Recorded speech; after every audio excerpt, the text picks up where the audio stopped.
I'd been to another urologist who found that my PSA had taken a jump from 3 to 4.5 or something like that, which are still small numbers, but it was the speed with which it went up was something you're not supposed to have. And so I'd talked to another fellow who had seen Dr. Samadi about a year before and swore by how easy the operation had been and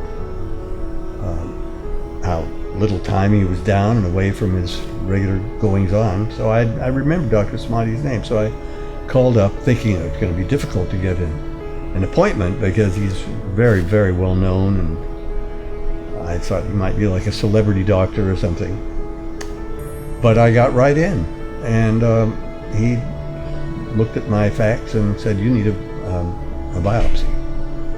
And we did the biopsy that week, and a couple of days later he said, "You do have prostate cancer," and he thought that the gold standard for prostate cancer was a prostatectomy, surgery to remove the prostate, robotically, as he does it.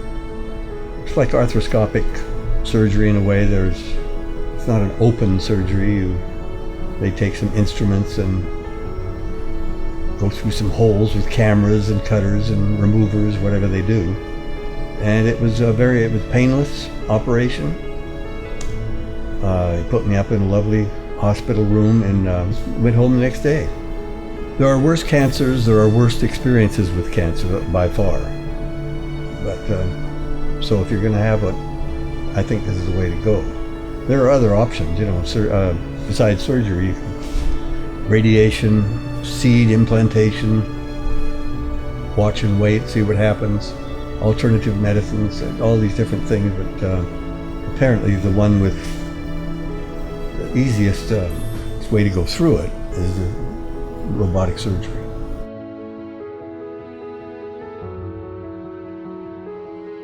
If there's an indication that your PSA is rising speedily, for instance, I would say make sure you see a good urologist and have some other tests taken. It might be a biopsy, it might not be.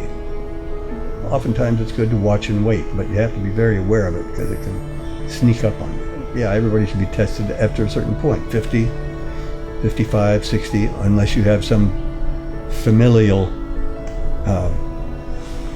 occurrence, your father, your grandfather, your brother, then it would be earlier and more often. But these are things you have to put up with. Generally speaking, I have a pretty good life, and I can do the things I've always done. So, you'd rather it didn't happen. But since it did, you have to put up with it, and I'm almost 80 years old, so I can't complain. I've had a good life, and I expect Dr. Samadi assures me that it's going to go on for quite a while.